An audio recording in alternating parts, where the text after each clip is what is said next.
All right. Good evening, everybody. Another Monday, but not another 8 p.m., 9 p.m., and we're just getting started.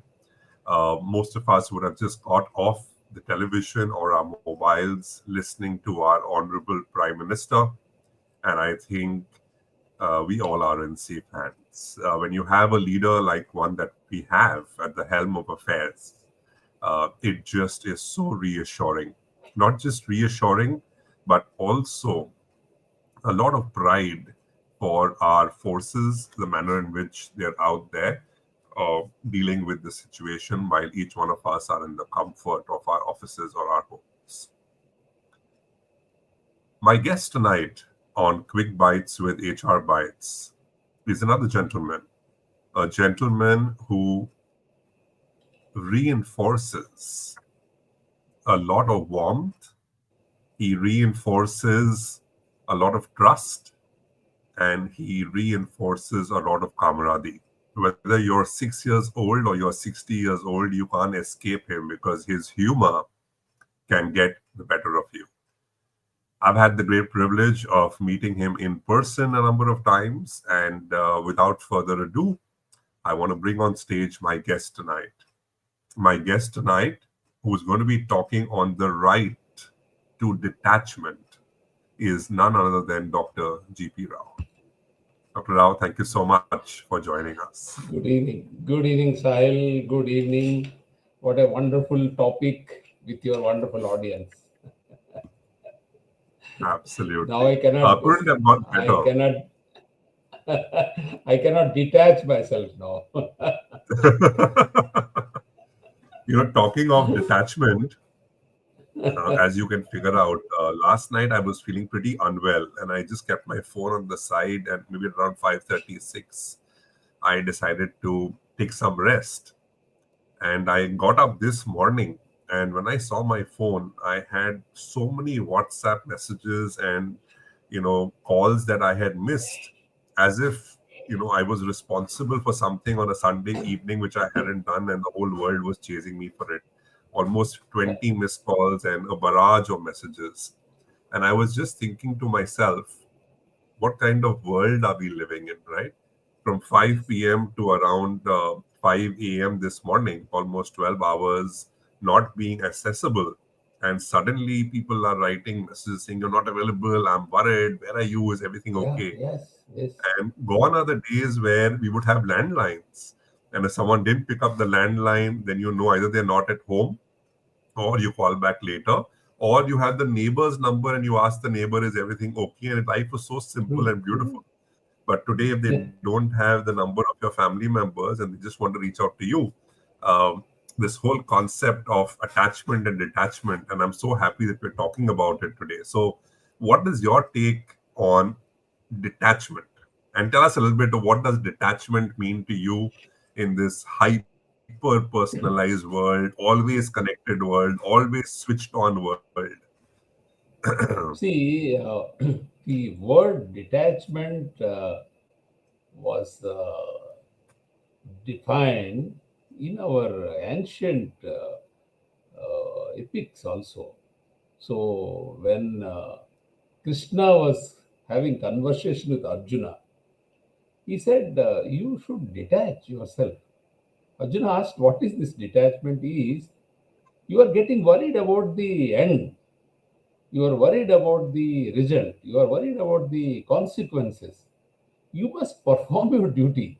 You have a duty to perform. You said you do that karma. So that's how it started. If you then you can do that karma well.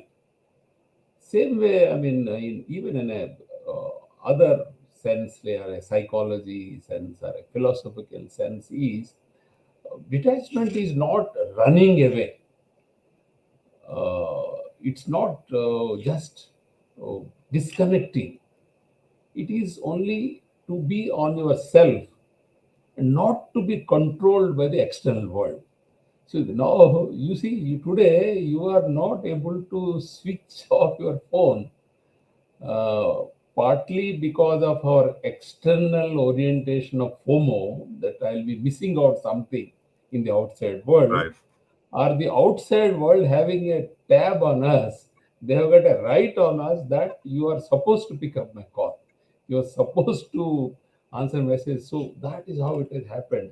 So to me, the detachment is your willingness, your ability, and your courage to have your me time. I will stay with myself and I'll perform what is required to be performed and not be controlled by what the external world will think about me or what might happen, might not happen. That's all. It's not, no, it is, I will put it as putting your phone on aeroplane mode or a silent mode. It not necessarily you should switch it off. So in fact, when you are putting in an aeroplane mode, I'm told the battery will work out better. They said it charges faster. Somebody told me in the Correct. aeroplane mode or in the switch off. Right. So that is detachment. Is that is I mean your ability to stay with yourself and not really be controlled by the external world. Got it. But tell us, while that is a great perspective on saying not being controlled by external forces, somewhere there is this unsaid rule that you got to be available. Now, how does one cross that line to say that I will not have a mobile phone? And for the longest time, my father never had a mobile phone, although he was a doctor, but he was available, right? It's just that a couple of years ago, he invested in a mobile phone because he said, I don't want to be chased everywhere. I'm a dentist. I don't think I'm in an emergency field, and therefore it's okay. But people who live corporate lives, and I've just met one person last month who didn't have a mobile phone, living a Yeah. corporate life in a multinational, said, I will not have a mobile phone. I have a Hmm. landline. I'm available if you need to call me. If I'm not there, you leave a message with the number. I'll call you back when I can. So very different extremes, but majority people have phones. Everyone has a phone. Everybody has this need to constantly check notifications, even when you're with people. Imagine the irony. I am with you in a room, but I am chatting with someone who's not in the room. Who am I giving more importance to? See, why we are like that? There are several reasons, but how some people manage, we'll discuss. First off, why it happened. See, we are all, these are all because of the gadgets. So today, even the very old ladies, someone's grandmother, grandfather, they're also getting addicted to this. So the gadgets, very economical, easy to use, a lot of fun attached to it is, you are all getting addicted to this. This is number one. The the second one is because everybody is in a pace, so we do not want to be left out. So we do not want to miss out something. What happened? No? What did Which is Modi ji FOMO, said? like you mentioned. No, what did Modi ji said? See, after 15, 20 minutes, you will get a summary of what he said. But then you want to know. So that was again because we're all in that pace. You know, everybody is fast pace. So we do not want to be left out. That is that is the second thing that has happened. The third thing happened is it's your experiences. So it happened to people. Somebody was not available, so he was left out. No, in the project team, no, somebody was not available. So TK, if he's not there, okay, leave it. Let's. So people are not waiting for you. So that's also another reason. But having said that, how people do, I'll give you one or two examples of, like my own batchmate. He lives in Hyderabad. He never uses a mobile phone. I had a boss who later became chairman of a large public sector undertaking. So he used to go at 5:30, whereas everybody was in a habit of staying there till 8 o'clock, 9 o'clock. He was able to go at 5:30, and then he used to finish everything on time. It's again, it's your own personality. Probably it's your own personality.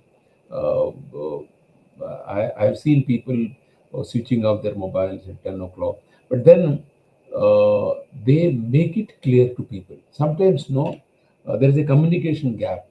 If you make it clear, you see, I don't take any calls after 10 o'clock. If you tell all your stakeholders, well wishers, you don't have to tell the whole world. At least your well wishers should know. So this is your habit of doing it, and definitely at 6 o'clock, I'll call you back, or I'll do that. Or some people put an auto message. I'm not. My phone is switched on. People make there's a message there, so I'll not be able to take your calls or messages. I'll call you back and respond back in six. So that also they do it. Yeah. Third, my experience is when we went to Malaysia, wherein I was in Reliance. There, I mean, in Reliance, no, I mean, as people say, it is a 24 by 7, 7 days a week kind of expectation that the executives, particularly, supposed to be in touch with the superiors. So, from their environment, you go to a place called Malaysia where most of the white collar people were Chinese. Most Chinese and a little Malaysians. They were not picking up our calls after office hours. They were not responding to our messages. So we initially we got wild, then got worried, then got brooded over the matter. What is this? Have we not communicated on the urgency of doing it? Have we not been able to communicate that we have come here to help you out, and this is the least they can do that for us? Later, when we had conversations with people, they said this is what is there. So tomorrow morning I'll come and attend to whatever is required.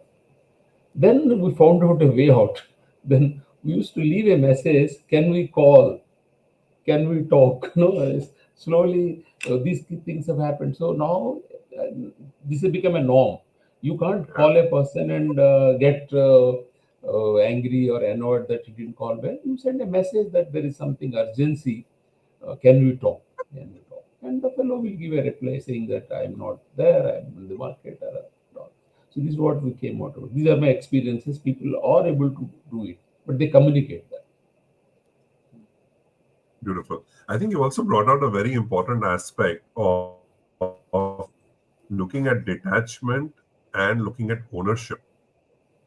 Just because you are detaching doesn't mean that you are not owning the task or the project or the engagement. The ownership is Yes. still with you. Yes. But the art of communicating to letting stakeholders Yes. know that I will attend to this tomorrow, it is still my baby. Just because Yes. I'm not available doesn't mean that there is a lack of ownership at my end. The very, very, very valid observation you made. So, detachment is not running away. Detachment is not what do you call it? No, just walking out. It is just you're taking a pause. You're taking a pause. You are taking a break. You're taking a break. So sometimes, in a conversation, somebody's language, somebody's arguments were not to your taste. You are getting annoyed. So you just keep quiet. So that means you are not leaving the meeting. You are still in the meeting. You are not answering. You are not answering. You are just nodding, just giving a nod.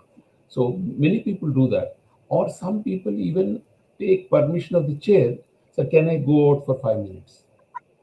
Even that's fine. That's fine. So that means you are not running away from the meeting. Not away from the meeting.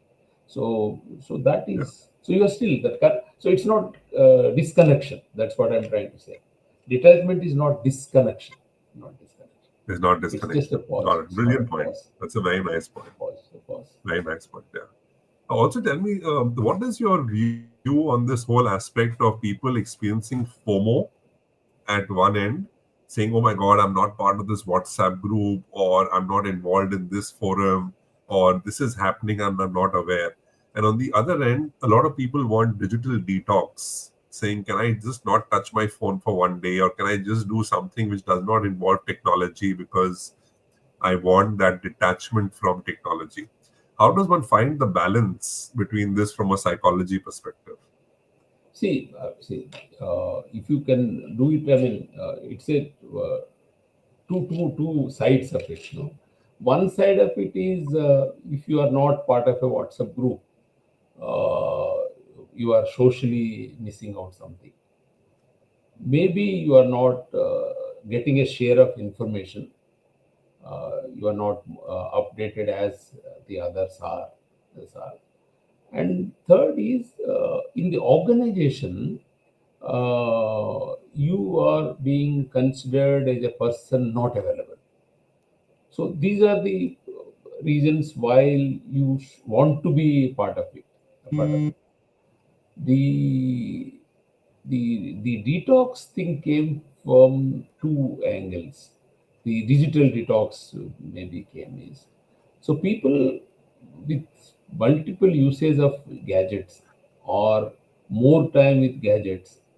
So the research shows that their time management is poor because they get distracted totally. So they look for a mail, and then the mail talks about a LinkedIn message. They go to the LinkedIn, and the LinkedIn they will see some post, and they'll start showing that video. When they go to the YouTube, it will show the next video. They get lost. So same way, people looking at the group messages, they take time, and most of the people who have this what we call it, a kind of addiction to the gadgets, they're all losing out on time. This is number one.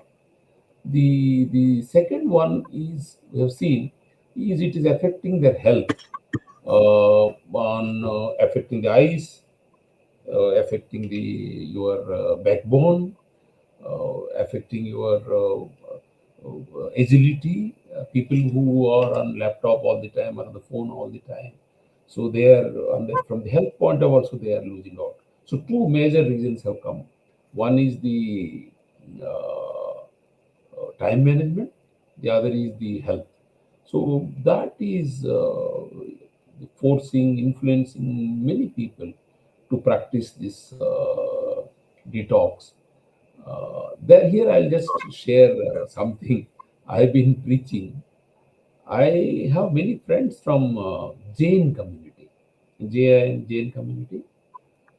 In that, one of their teachings of Mahavir Jain is if you cannot stop something completely, you cannot give up something completely, you can go for Anurat. Anurat means suppose you want to say give up sweets. So give up sweets 5 days a week. Same way, you have to meditate every day. You can't do. Okay, do it 2 days a week. So it's a wonderful thing I have found out. So you don't have to give up. Okay, I will not use it from this time to this time like you did it, or I will not look at WhatsApp, but I will look at mails. No, mail is official. No, mail is official. So I will not see WhatsApp, but then Facebook that I'll not go to LinkedIn. I don't know. People will have to find out ways and all from reducing instead of totally making zero. Find out ways. I have seen people. They have a system of muting their notifications. I have seen people giving auto messages that I'll not be able to respond to this message. No, I'll respond after 5 o'clock. So people are trying out other things. So and it's Got it. possible to do. That's what I'm doing. Yeah. Yeah. While you spend a good amount of time talking to us about detachment from technology and so-called people through technology, let us spend some time about detachment from people in real life. There are some people who we have to meet every day, Yes. interact with every day. Maybe they carry a lot of negative energy, or they're not very welcoming, or they're not very friendly, but you have to interact with them. How does Yes. one let the work not suffer, but at the same time be in a situation where mentally you've detached so that you are at peace. So there is a compulsion, there is an element of peace, and at the same time, there is also detachment. How does one practice this? Yeah, I know. I mean, you are talking about at a personal level, at a friend's level, or a relations level. The most difficult one is at the relations level, between relations, friends, and colleagues. Colleagues, anyway, it's a part of the work life. Between friends and relations, the relations bit is difficult. In the friends bit, you can be frank. Sometimes you can say, no, yeah, I just will not be able to join the club today. I will not be able to come for this party today. When it comes to your own relations, uh, there it is, because it might affect uh, some other things. So, so one has to be very, very careful. That is where tact comes handy. So you should practice listening. Just listen. That's all. Listen. Then develop the habit of easily agree to disagree. See, the conversations prolong when you get into an argument or a difference of opinion, and you start justifying that. That's how the conversation getting longer. So one good way of doing it is very short conversations, and yeah, I think you have a point. That's all, and leave it there. Leave it there. Instead of to justify, and listen. And the last one is you should be very cautious about like no tax evasion and tax avoidance. So you should be very tactful and see the other fellow should not see that you are disrespecting him. The avoidance should not be seen as a disrespect.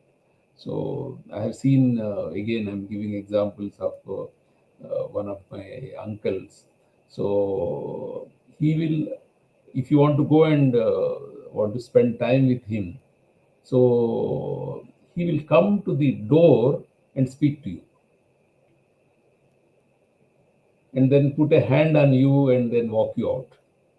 He will not walk you in. He will walk you out.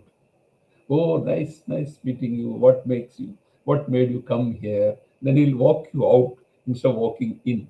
Walking in is inviting somebody for a longer period. So these are all some tax people have used. I have seen, but then it's difficult in terms of relations. But with friends, one can be tactful and one can be little frank, frank. People Right. say, and like I have a friend, I mean, I can quote Mr. Dwarkanath. He says, I don't take non-vegetarian on Saturday. I said, is it a religious? He said, no, necessarily. Something we have decided and we don't take. That's it. So they communicate and do it. No, I mean, some people, I have seen many of friends, they don't drink. They say, I mean, as you know, I don't drink. No, Right. there is no religious reason. No, just so it's possible to do. Right. Absolutely. But if someone had to challenge the whole business case for detachment, saying that if you do what you love doing, and then it doesn't feel like work, right? There are so many business leaders who say that for me to office on a Saturday, on a Sunday, whenever, I love working 16 hours a day because I love the hustle. This is what I love doing. And therefore, they don't really feel the need for detachment. And they say there is no business case for detachment because this is my work. I love doing this and I'm happy doing this 24 by 7. What is the counter to an argument like? No, I think the business case for a detachment is one is the productivity levels of people. This is one business case. People who finish their task on time, they are always more productive. People who do overtime, they are not productive. This is one business scenario. The second scenario is, if you if you really want to take care of a person, so that is total care, no? It is, he should be mentally well, he should be physically well, he should be emotionally well. So if you really care for somebody, care for his wellness, so you should allow him to choose the priorities. That's a business case. The third business case is, probably the last one from my side, is uh, those of leaders who insist on processes, then the outcome, they professionalize the work. They see that there are lesser lapses, there are lesser violations of compliances, because they, it's a business case. So great people, no, no, you just follow the process. You just see what is required to be done, you please do it. See, outcome depends on many things. So that is the rationale they bring. So it's a business case. So successful people are those who respect processes. So that's the case, and they're successful also. In fact, when Dr. T.V. Rao and Uday Parik started PMS, the 80s, they used to say the performance management should ask for uh, the individual to follow the process, then the result.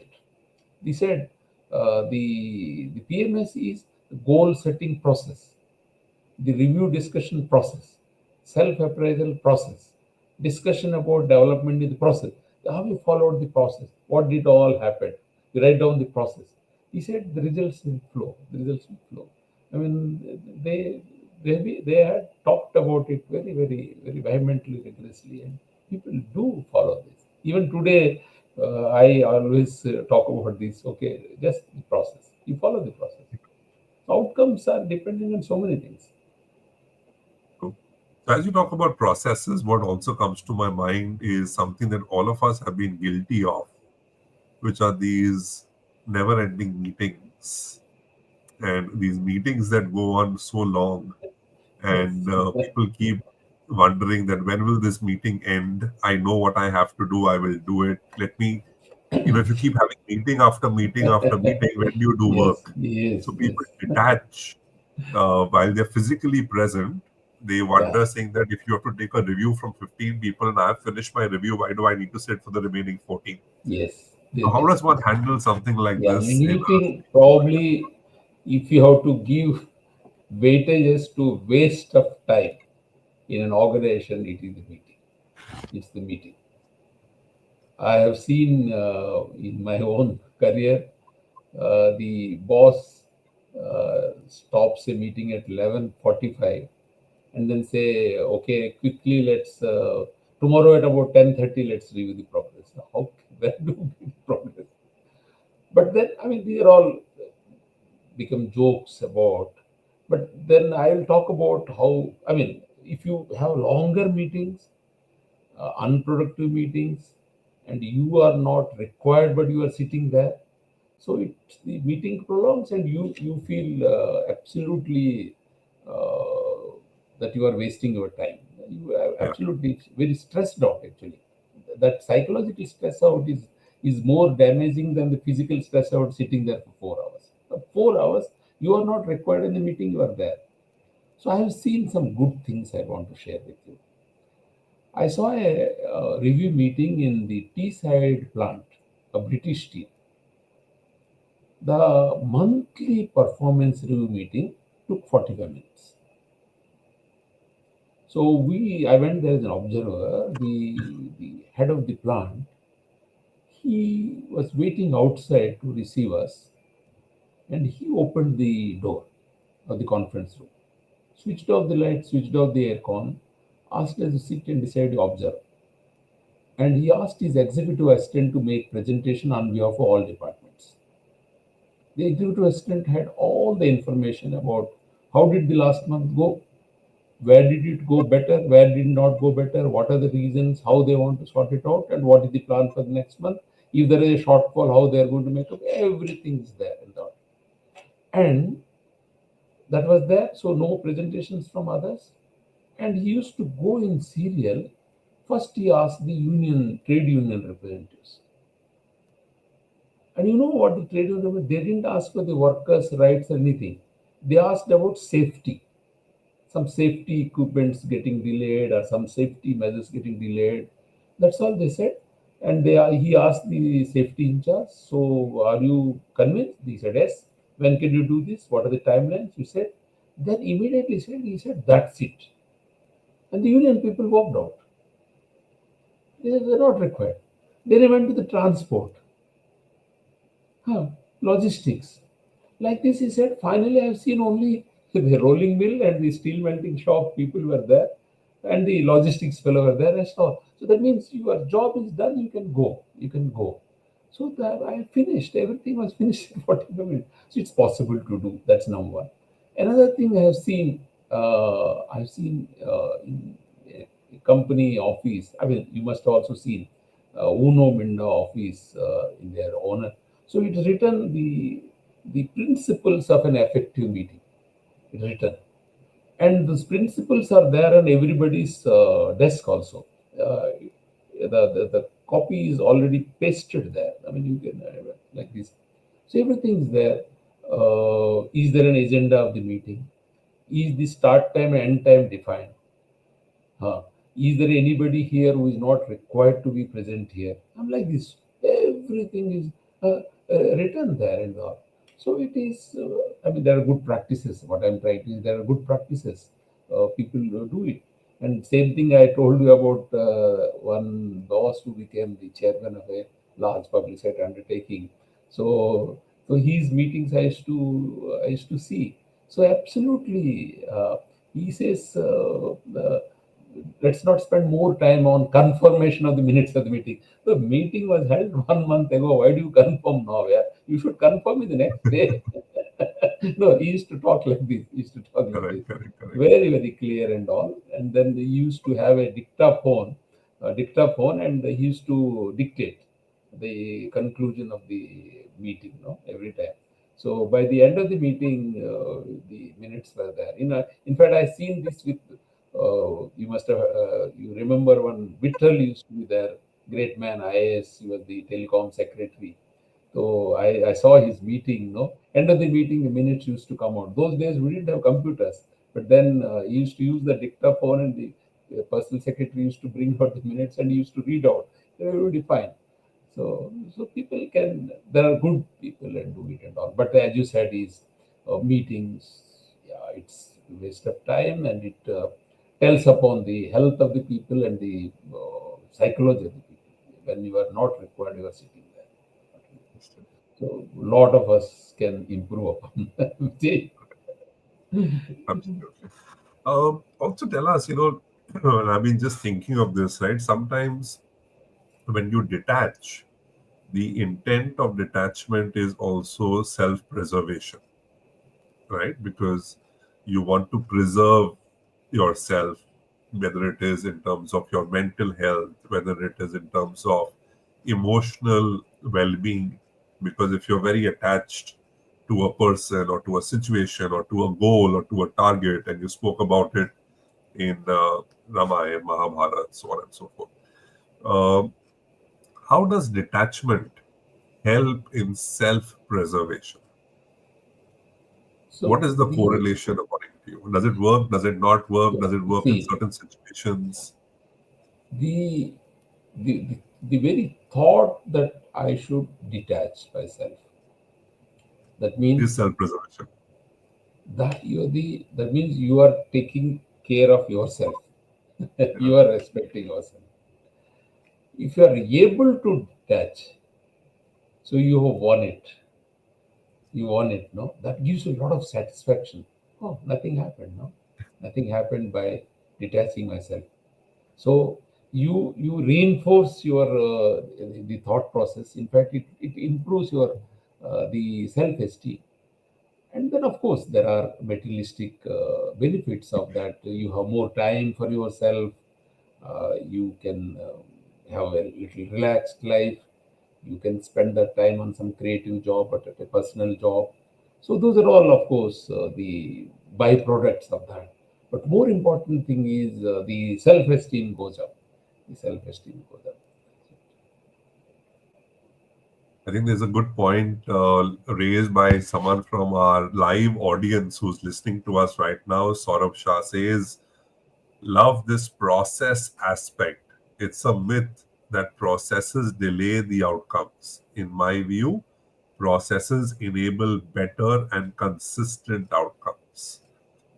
So while this is great from one school of thought, and I also resonate with what Saurabh is saying, our country thrives on jugaad, right? And Yes.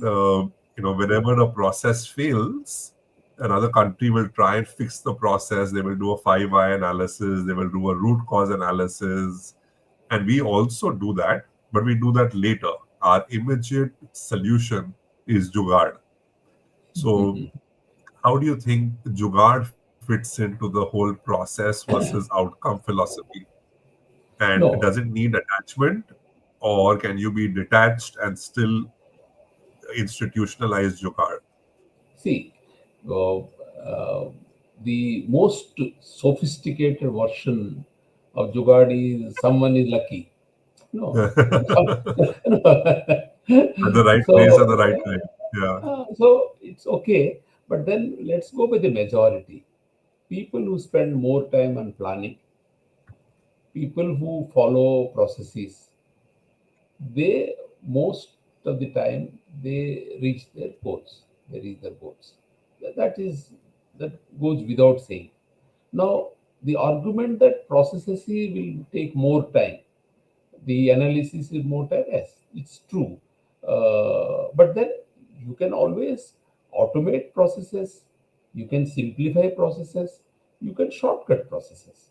So processes by per se, they don't require so much of time. No, they are saying you can always simplify, you can always discard some processes which are not relevant. Absolutely fine. You do that. Always you do that. That research and rejuvenation and reformation, you do that. That you do that. Now coming to the Jugaad, actually more than Jugaad, I would recommend that many times when you are on a journey or a task, you fail. You fail.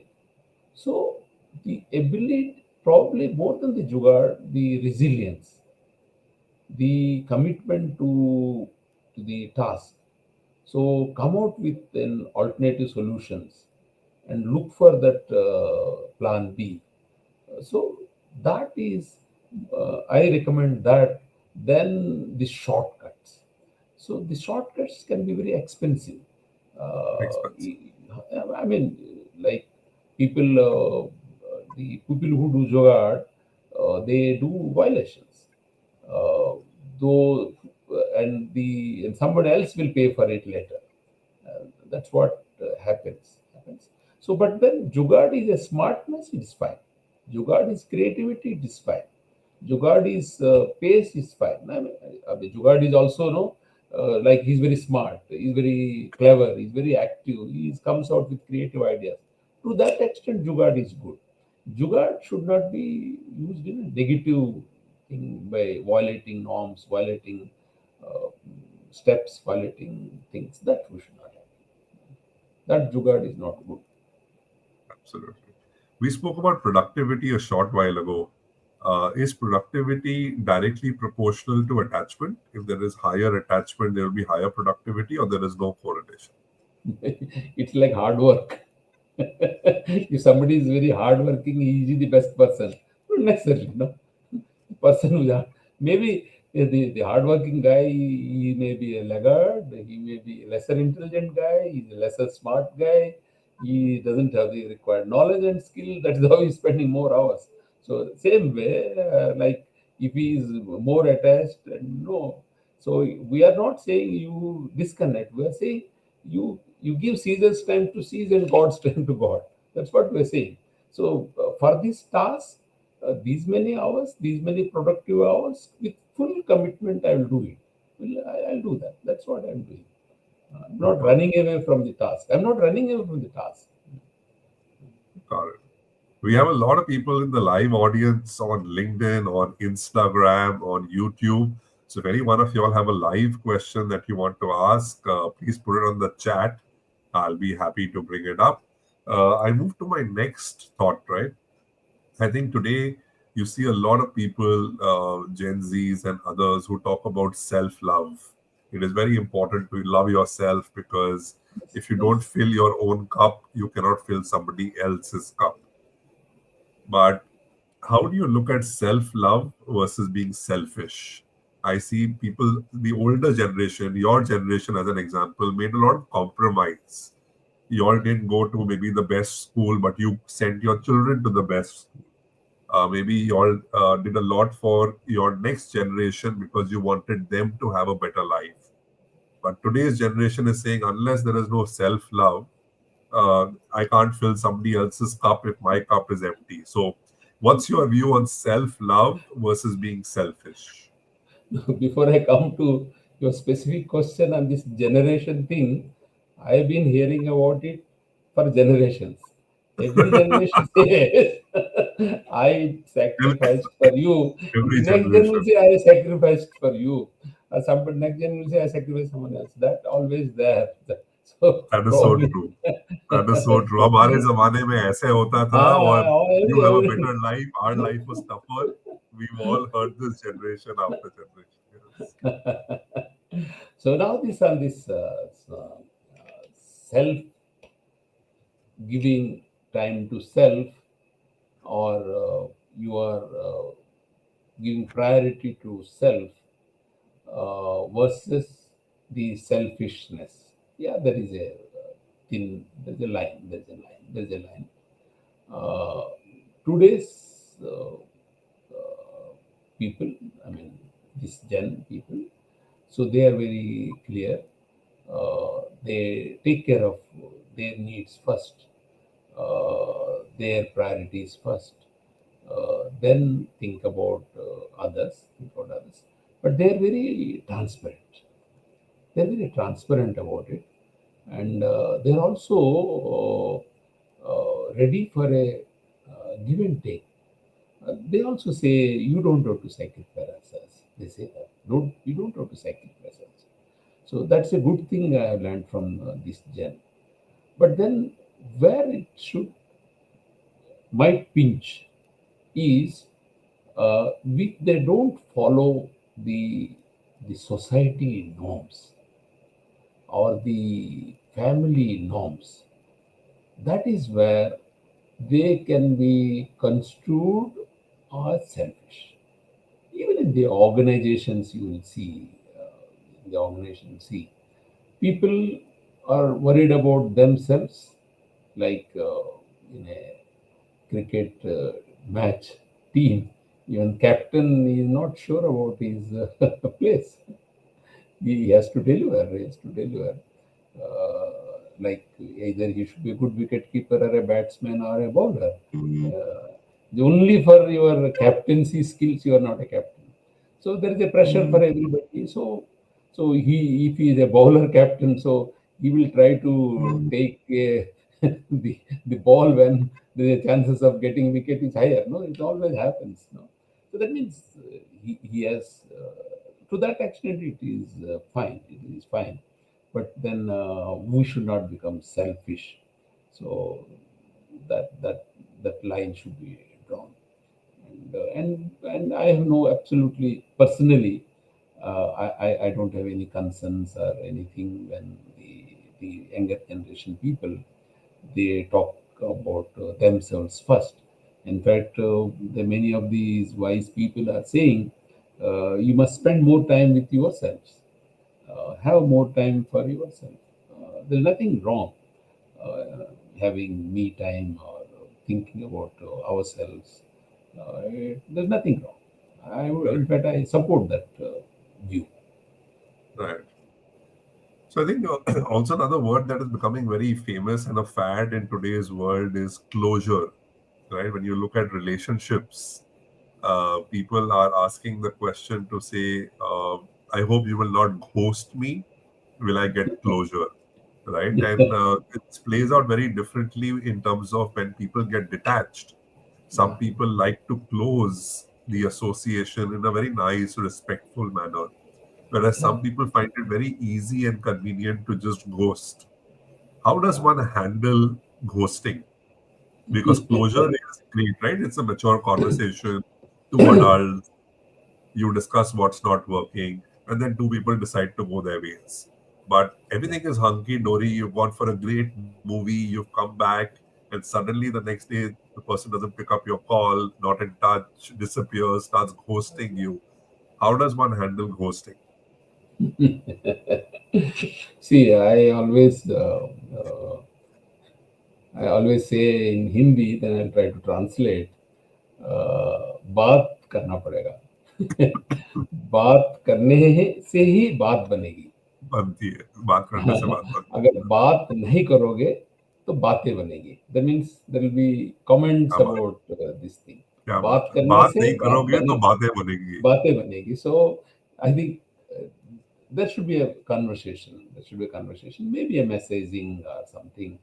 Uh, it's always good instead of drawing conclusions or making assumptions. If you feel something has happened, so you talk to him. Like one of our friends contested for a parliamentary elections. You know what I'm talking about. So just before the counting day, next day morning counting, so I asked many of the friends, we are all praying for his victory tomorrow. Would you like to just put a wish? And one friend, our own friend, no, he has written, "What is this?" It was a broadcast message. "What is this? I'm blocking you." See, I mean, I got stunned.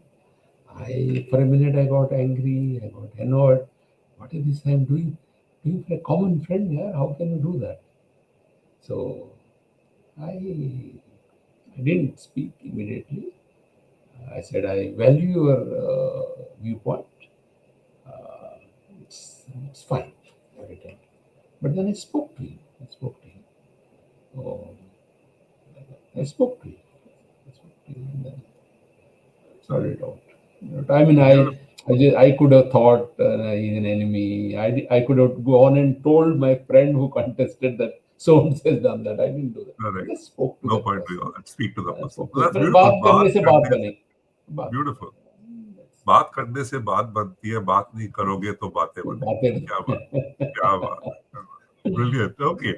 We have a question from our live audience. I'm going to bring up on the screen for you. Bubbly Kumari says there are multiple office groups on WhatsApp, and your organization wants your presence and participation in all those groups because being in HR, you are the face of the organization. How to avoid these kind of always present expectation from organization? Brilliant. So always switched on. Yeah. Otherwise, See, the HR will say I we'll think get back to you. this public or in HR.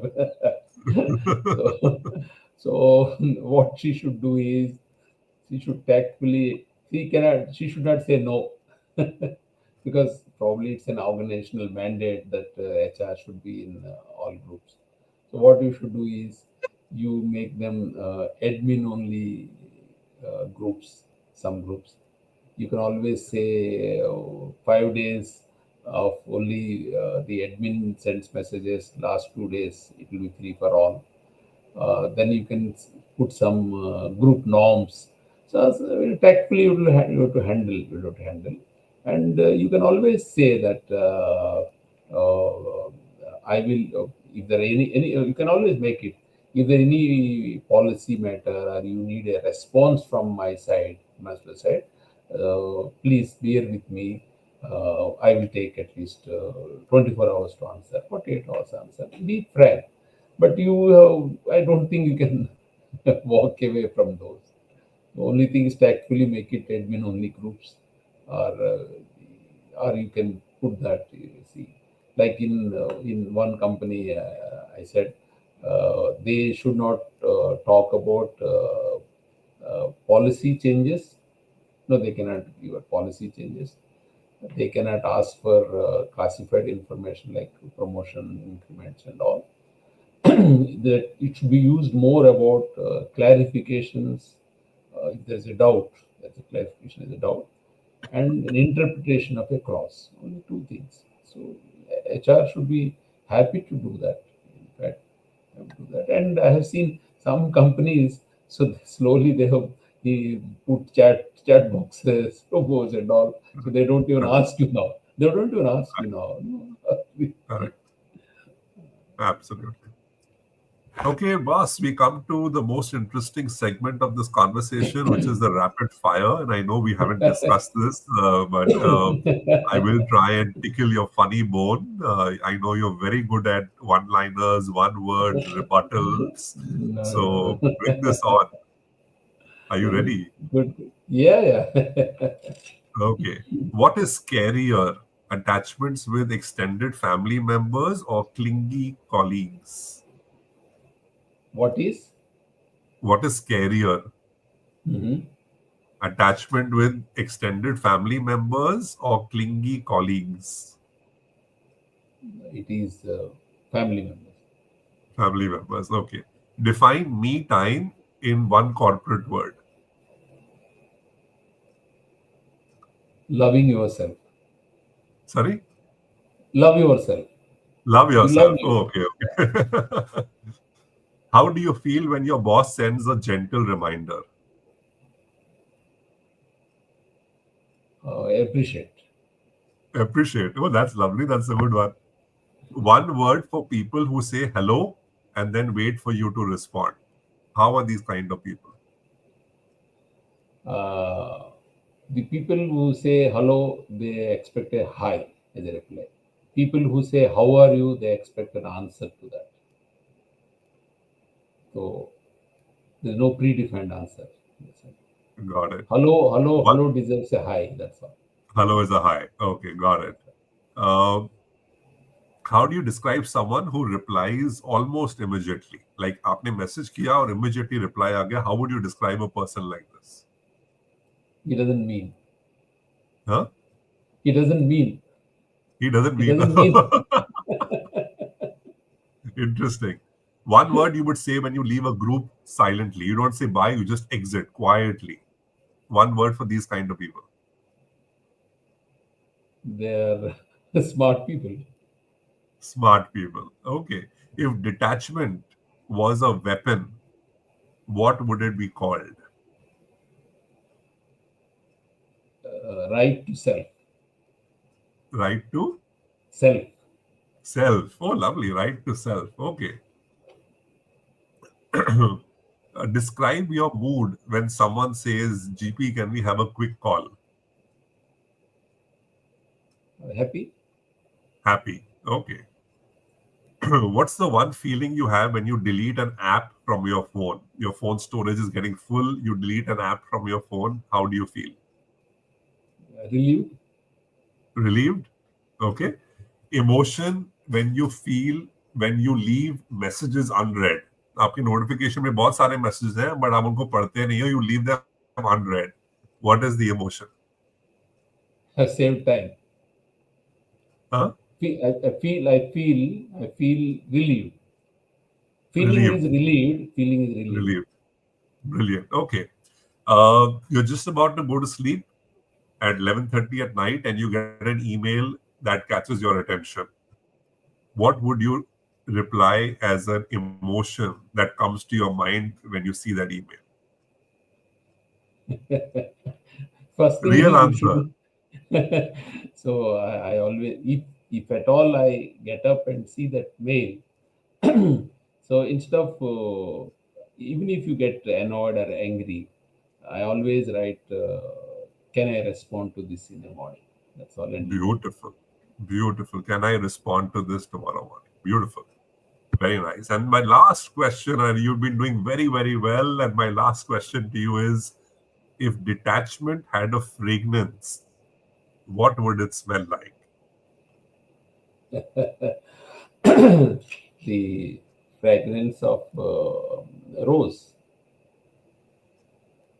So Rose. rose Okay. Red symbolizes rose? love. Rose symbolizes love. It is love for yourself. Only people who love themselves, they can go for detachment. All right. And a thumbs up coming your way for that lovely rapid fire and answer from Babli Kumari. Thank you so much. It was wonderful having you. And I know that you were pressed for time, but great conversation. Thank you so much. Thank you, thank you. It's a pleasure talking to you. Always. I love conversations with people like you, and particularly you. Thank Thank you you. so much. Take care. Thank you so much. Thank you. Everyone, we will see you next Monday, 8 p.m. on Quick Bites with HR Bites. And that was Dr. G.P. Rao this evening talking to us on the right to detachment. Take care, stay safe, and God bless all of you. Thank you so much.